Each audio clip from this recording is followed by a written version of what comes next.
Dagang salamat ulit, Bay. Nice wheelchair. Wheelchair by himself. 3-point shot yun. Ha? So, Okay, sarap na tao. 2-point shot lang to. The best smile, ha? The best smile talaga. Okay. Nakalapit ang Ginebra pero hindi medyo marangkada ulit ang Alaska, no? Remember, Sona ito ulit. 3-point. Larry Fonacier, ha? Kanina, airball ako, ha?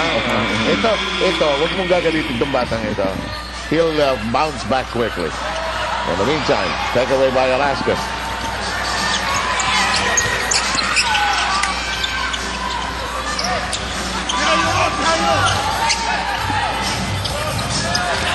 Both teams have 6 and 4 in the team standings. He's feeling good! Well, ayan, kinakamusta ni Larry ulit ang Diyos, saka si Big Daddy. Ito nga, Big Brother. Kasi si Larry nung unang huli nakatira ng 3-point, tumingin. Tuwan-tuwa siya, dahil tagal na niya hindi nakakasya ng 3-point. Saka ito, huwag mong ginagawa. Okay, babalik tayo habang ini-enjoy ni Larry Fonacier itong moment na ito. Actually, sa inyo dyan, memorize na ito. Sabay tayo. Get a chance to watch your favorite PBA players live. She agrees. Just text in Solar Space, PBA Space, and 3 keywords sent to 2600 for chance to win tickets to the game. Hindi nagay niya siya, hindi. Wala nang nagbasa ng schedule. Ito. So, alam ko yun expected ko na yun. Ito, mabigat. Tumawag ka ng timeout, nag-set kayo ng hot court play outside. Mabigat yun. Parang hindi ko nakikinig. Parang lahat uminom ng tubig no? Devance. Ito medyo nag-feel at home na ang Alaska sa basket dito, ha? Yeah, in the meantime, here's Miller. Bringing it up very slowly. Traveling and skid yung second foot niya yung left data. Wala siyang mapasan. That's when you say there's unfamiliarity. People that know him well, when he gets to position, you're cutting to the basket or what, iaabot mo na lang. Wala nangyari. So he has to be taken out in favor of Helterbrand. Larry Fonacier hit 2 big 3-point shots against that zone defense of Ginebra. So Ginebra is now forced to go to man-to-man again. Hindi na pwede, Sitraan ka agad ulit. Tumira na no?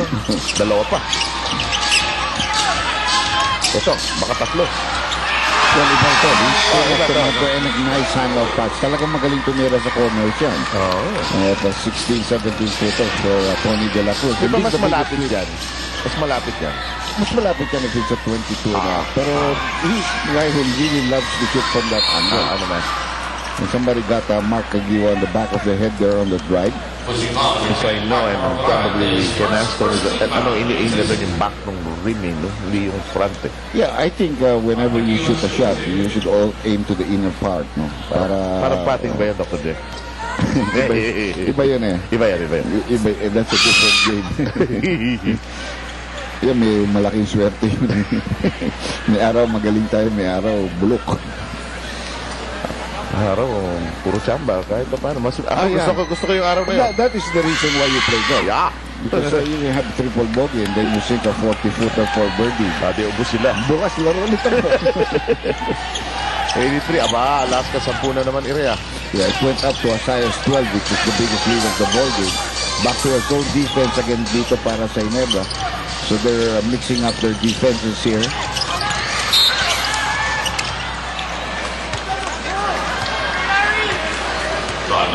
Boy, and the complaining quotient definitely on the high side for Barangay Ginebra because they're trying their best to play defense, but they're committing those fouls. Well, they don't have the personnel right now on the floor to match up against the movement of Alaska, the fluidity of the offensive game of Alaska. Hindi nila ma-jam, ano? Kaya na full state na sila eh.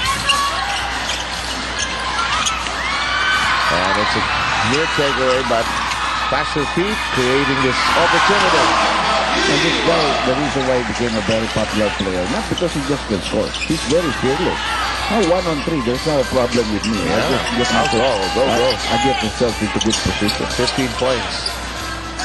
And Aguiwa, I love it when he slides into his Tagalog and he just starts Filipino. English and natasig ng Tagalog. Yeah. Here we go again. Run. Block!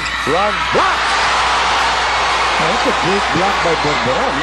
This one a share. Quick shot. First back. Ang ganda ng bigay ni Larry. doon. Oo, But sakto, no? it came from the block of Borboran on that drive. A three-tiered creation there. Here's Tubid. Tries to get on fire. No. Hey, Larry Bonacier's re-entry into the ballgame has ignited several key plays. Well, he's playing point guard right now, but because Ginebra is in a zone, they're not pressuring Larry. I think they should pressure Larry from the half court and then retreat into a zone. At least that will make them wait for some seconds. And a bad pass here. Miscommunication. Walang eye contact yung pasahan nila ni Borboran doon. Yeah, binigay ni Borboran without knowing where Larry exactly was situated at. Kasi siguro in his mind, kasi sa practice nandun yun. Pero hindi niya nakita. And Larry is not being given a rest here. Played a good game here in the second half. Struggling a lot in the first half, but came in with some big baskets here. L.A. Tenorio back in the game. Si Larry ang kulunod sa loob tapos sa court na Well, he's a hard type of player. Kagiwa getting hot here, but missing the three-point shot. See what Eric Neng can do to win on the floor, but he's playing on borrowed time, as you say. 5 fouls si Eric Neng, pero trabaho pa rin. 19 na ginagawa niya. Ang dami na rin rebound niya si Eric Neng. Each basket painstakingly done and delivered to the hoop. Those offensive fouls going to be called against Simpson. And stereophonic ang madidinig ni referee ngo. Sa kaliwa, sa kanan. Buti na lang mga ayun speakers, medyo na. Medyo hindi yung pang MP3 lang. Hindi yung pang malaki yan. Take a look at this again. David coming to help. Yun. And he made sure, he helped out along a little bit. Sabay hawak pa doon sa noo niya. Stupid pa. Tim was saying, that's slapping.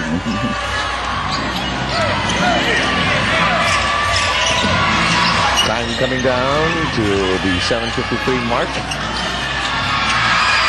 That's a whistle. So he's going to turnover because of the offensive foul. 3 points on the other end, and that lead is down to 5.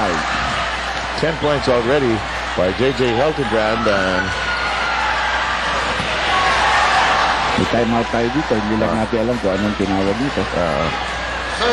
It's a 30-second timeout. Si Yang last night at a classic turnaround. 30 lang. Ang tagal na nila nag-uusap eh. Yung paborito ko kagabi. 30-second timeout brought to you by Handy Picks. First aid ng bahay mo, Bonso. Seals. We had talked to the PBA about this in one of our meetings, but the team should take a long time and then finally say the 30. Yeah, because you have to establish it right away. Alam mo, ang laking bagay ng difference ng isang 30 at isang full. First of all, you cannot call the 30 unless there's a conversion of a basket. And at the same time, you cannot call it in the backcourt. You can only call it in the front court. So kung kaya mong isave yung full mo, ayaw mong gamitin yan. Kasi lalo na ngayon, lalo na Ginebra kalaban mo, magkadigitan sa dulo. Kailangan niya. And Tim always wants to keep that, his one game at the end. I think most of the coaches really want to make sure that maski na papano, baka maging close game, that you have a chance to call a timeout and move the ball in, because that's very important. Like what Alaska did to Coca-Cola. Here's L.A. Tenorio. Borboran. Inside we go. It's not from behind, but there are too many defensive hands. Could be a Kagiwa foul. I think they know they have to gamble a little bit. They're undersized compared to the lineup of Alaska. They're in a zone. So whenever the ball gets to the tip of the triangle, pinagtutulungan ng lahat ng tao yan. So tapik dito, tapik doon. Minsan makakalusot ka, makakaagaw ka. Kung foul, di sorry. Actually, ginawa ng Alaska yan ng second quarter rin eh. Di ba? Dami sundot na sundot eh. And Cyrus Baguio has been sent back into the ball game. Please fasten your seatbelts.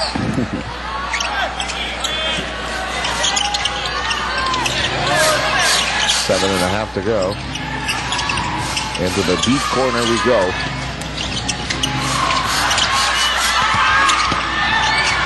Halos walang angulo, hinanapan na lang. Pwede nang mang ilabas, pero pinasok, ito.